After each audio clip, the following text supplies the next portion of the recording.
Hey everyone, so to begin with, this channel is almost all about motorcycle adventures, but this episode is gonna be a little different. I know it might not grab more subscribers, but honestly, for a lot of YouTubers, this is more a fun hobby than a way to pay the bills or to get rich. In breathing that makes it easier for me to show you the real me and share my bike journeys, kinda like a little time capsule for future me. Plus, since this is an English-speaking channel, there's not much chance for my Chinese viewers to find me, which lets me really be myself.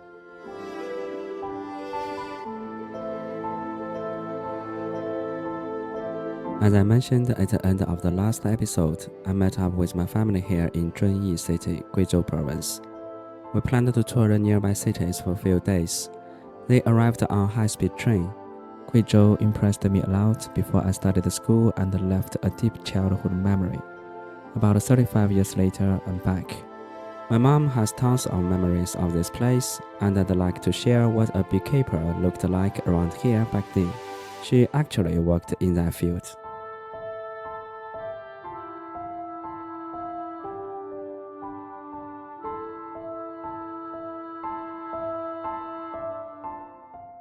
Okay, right now I'm here.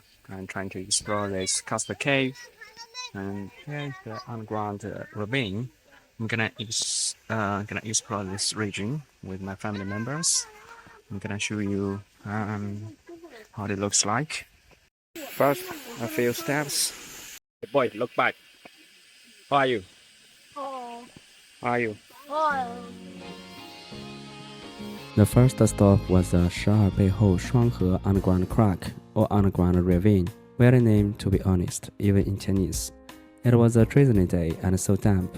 The underground cave is a karst cave actually. With the lighting reflection, it was just so stunning. And about how karst caves are formed, well, basically it all starts with rainwater mixing with carbon dioxide in the air, which creates a weak acid. This acid seeps into the ground and eats away at a limestone rock over time. As this happens, it carves out those cool tunnels and caves you see now. Since there weren't a lot of tourists, we basically had a whole underground stalactite miracles to ourselves.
Now here's the gate to the Earth's core.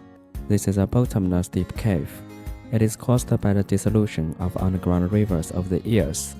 After several tries in recent years, explorers still failed to find out the exact depths and the length of the cave. Only left one thing for sure is that the cave leads to Chongqing and the Tongzi directions. It is a fabulous art piece of nature. Various cave flowers, stone curtains, and stalactites are distributed in the cave. Hi, this is our key. Hello. Hi.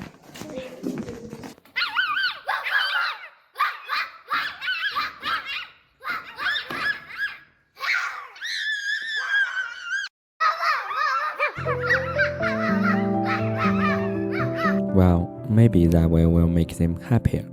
And this part, all red, super stunning.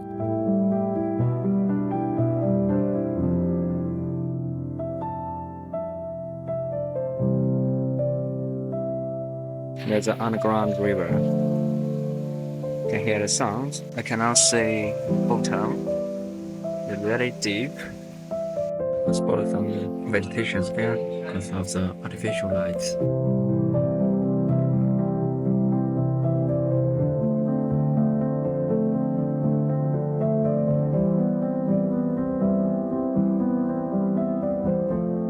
It's just an underground ravine. It's really narrow. It's left side, it's my right side, and the top. It's amazing. You can never see the top. We meet with each other. Here only enough for one person to pass. There's this jaw-dropping underground crack that runs through the cave, making it feel like you've stepped into a hidden world. The rock formations are incredibly unique and beautiful, and it honestly feels like an adventure just waiting to be explored. The crack is less than a meter wide, so sometimes you have to sidle through, and the rock walls on either side rise up and meet at the top, just presenting such a natural wonder. I think I'm about to be the exit of this cave. It's really huge, complex, intrigue.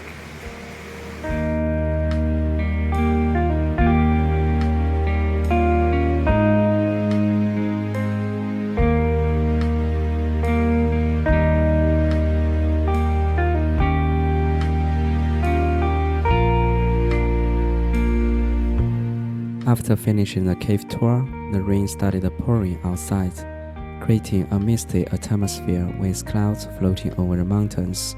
Such a poetic Chinese scene. We had dinner nearby, enjoying a delicious beef hot pot, a local specialty.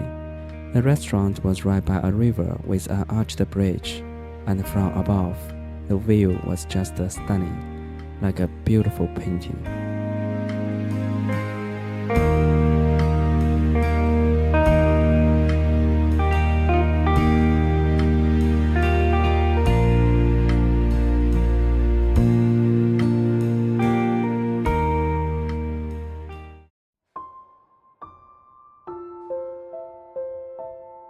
The next day, we kicked off our morning with a relaxing soak in a summer bath.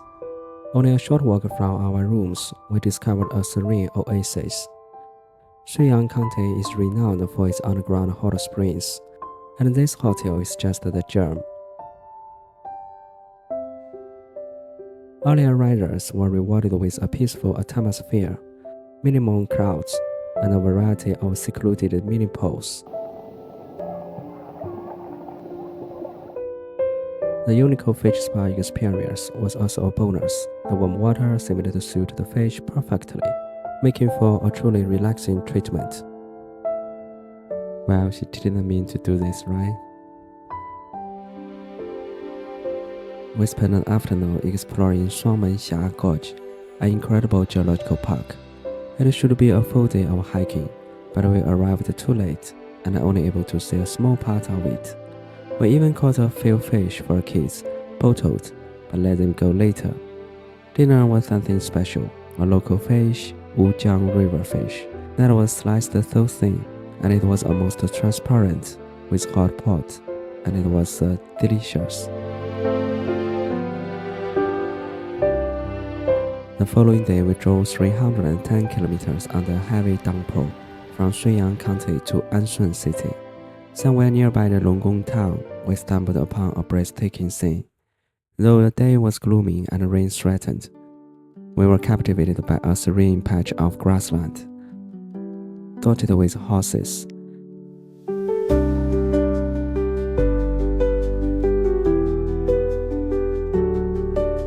A secluded pond nestled among the mountains added to the charm, where a winding road gracefully hugged the mountainside. Such an enchanting harmony and beauty of the nature. We were so lucky to find a cozy local hostel for the night. The hostess was an incredible hard-working lady who whipped up a ton of delicious local dishes. The next morning greeted us with misty mountains, fresh air, and a sense of serenity. She prepared a fantastic local breakfast.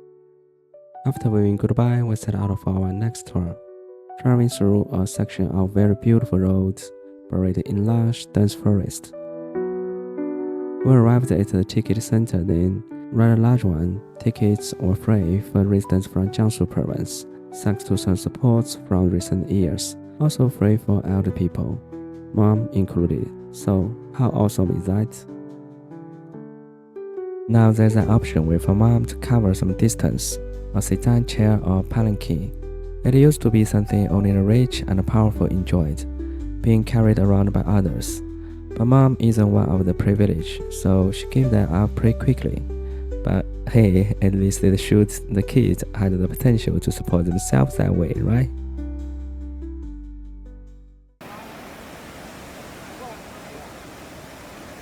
What you are seeing now is a really special in-cave waterfall. Yeah, a waterfall tumbling right inside a cave. When mom was young, we lived nearby in a temporary canvas tent. She says the waterfall never changes. Yeah, life may age easily, but heaven stays the same. The only difference now is the renovations that turned this place into a tourist spot. And of course, now there are tickets. We climbed up to the top of the cave, and then we were greeted by this stunning pond surrounded by mountains. We hopped into a boat and cruised into another cave. Another amazing coastal cave, to be more specific. As we passed through a narrow arched entrance, we entered a larger chamber that took our breath away. But the traffic inside could get pretty busy, and it had to be cautious around these narrow spots. Mom reminiscent about how 35 years ago when we lived here, you could actually walk through this area. Now it's pretty submerged in water. So how time changes things. After exploring the first cave, we spotted some skylights above. We found ourselves in a narrow canyon that led to yet another cave. But mom should be familiar with the path. The walls were craggy rocks, and a rushing river followed at the bottom of the canyon.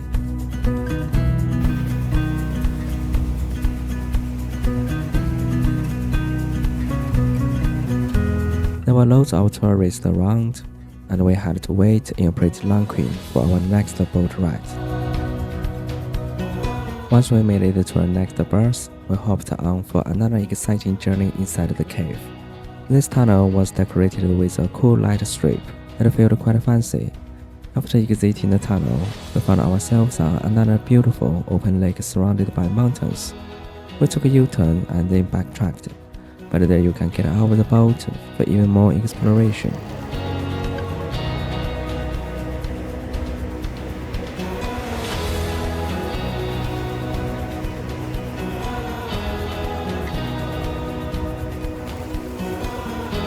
Upon landing at the same berth, we went to another castle cave. It appears to be just above the water path we passed by. Despite being relatively deep and chilly, the stalactites are stunning under the illumination of different colored lights. The feeling inside the cave is like being trapped in a fantasy world.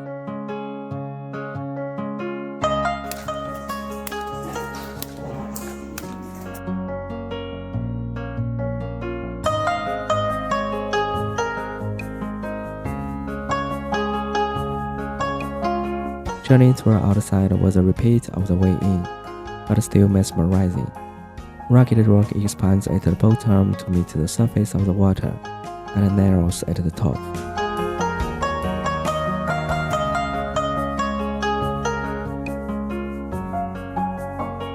We visited the Longgong Cave, then walked around the street, looking at ethnic minorities, houses, and food.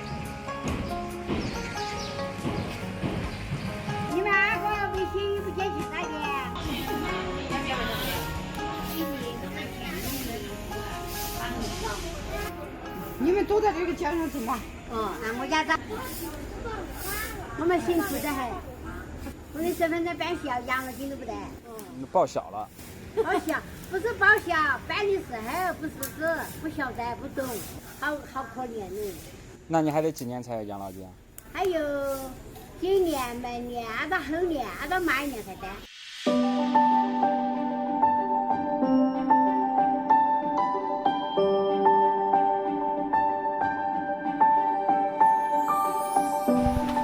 Here's a Longgong in Guizhou province. I can see a road here, a river here, another over there. 3 to 5, I was here. My parents, they were both beekeepers. After like 33 years later, to revisit this place. The place is very beautiful. Now it's very famous 5A tourism site. A lot of people went to this place for sightseeing. And this site is also famous for Cast Caves and underground river. Here you can see this rock strata. They are all sensitive to water. And here's a small niche doing this for a better future, for blasting work.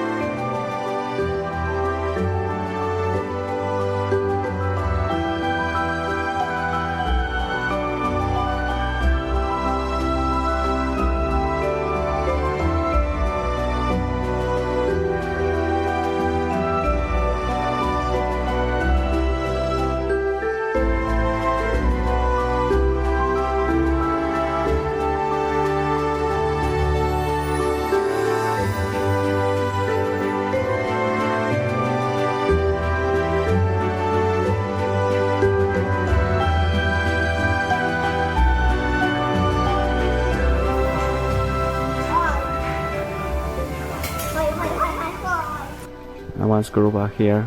My parents put up the tent right here for several years.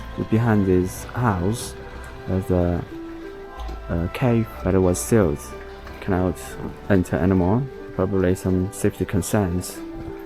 And here, this house is crumbling, falling trees. Like there's no maintenance care anymore. Cannot enter. 就是我们江台走了一下，全要落来了，落来了就见到。Here's the Xiniu Cave or Rhino Cave in Zhenyin City, Guizhou Province. There won't be any tourists here because it has been closed. Well, there's a story behind why we are here. As I said at the beginning of this episode, my parents were self-supporting beekeepers. In the same way that herdsmen move according to a grass, beekeepers move according to a flowering season. Thus, our childhood was full of nature wonders and beauty, unlike the generation who grew up in cities. In the 1980s, my parents pitched a tent here. Back then, there was no maintenance about the cave, so the front of the cave was just a farmland. But now all buildings are in place. We always went inside the cave for playing and getting water. In this cave, there's a crystal clear pond and a cheerful river, as well as mountains of stalactites. It's closed now, so we could only release the drone and shoot an aerial view. Local said it's for ginger storage now for company, a natural refrigerator, making these gingers one of the China's best. 先前那个贵阳沟滩的人知道那个小房子排个头，在那，走到这儿，帐篷走到那，这么多人，走到那儿，台子小了没？一下到台子机上，纸片放扫地，现在全部是废品了。那不是树吗？树还在这儿。那是很小，到那南头嘛，就是顺着一行进去，到那个山边上，全部都是埋的死人，所有镇定县人死的都放在山洼里。我那时候帐篷都搭这个茬了，死老子一头一根藤叫刘锡车，我一个走到那儿，哎，好的是那年那个公安组长打死人都埋的，公安局长咋被打死的？他一句话都不问，人家没兜头，人家带个纸铐，带个纸铐，人家走修路的哪个当出来吧？让他埋这儿。你那不还是坟？你看坟都比你还高了一半。啊？你看那坟棺材都露出来了。好大一看就来了。那个公安局长都埋到我底下了，整个都是这不还是墓地吗？对啊，都是墓地。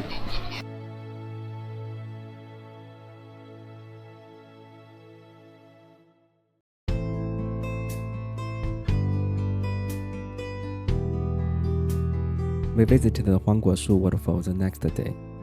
It was a raining day, so the water was muddy. But it's normally clear if it doesn't rain. My mom remembered that we pitched our tent just above the cliff near the waterfall about 35 years ago. Back then, people could walk just below the waterfall in the dry season without a ticket. Also, behind the waterfall is a passageway. But when we visited, the water discharge was too heavy, so it was closed. Our original plan was to visit a more famous village, more popular online, but a wrong turn on the navigation led us here, where we talked with locals about their lifestyles, construction styles, and governmental policies. The drone footage showed a peaceful and beautiful countryside vista. This non-commercialized village is just what we wanted.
Here is our last day in Guizhou.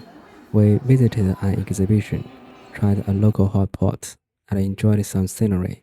As we drove from Guiyang to Zhenyi, we passed Wujiang, and Mom recalled her memories here. Well, it was sentimental. She mentioned an accident related to a hydraulic project here, which was caused by methane explosion during the underground excavations. Now the project has been long finished and the dam just looks magnificent. The traditional small town of Wujiang isn't really a town anymore. It feels like a city now. What used to be just one bridge over the Wujiang River has turned into many, making it hard to remember which was the first one my mom crossed countless times, with all our big boxes loaded on trucks. The winding roads along the mountains used to take hours to travel from one side of the river to the other, but now there's a high-rise expressway that cuts that down to less than a minute. Talking with the elders here doesn't bring back their old camaraderie either. All that's left for them to reminisce about are just the mountains and the river. I went for a swim in the Wujiang River, and the water was a little chilly, but so clear. I was too young back then to remember much about being here as a kid, but now, after more than 35 years, I'm back again, letting my mom share the stories with us.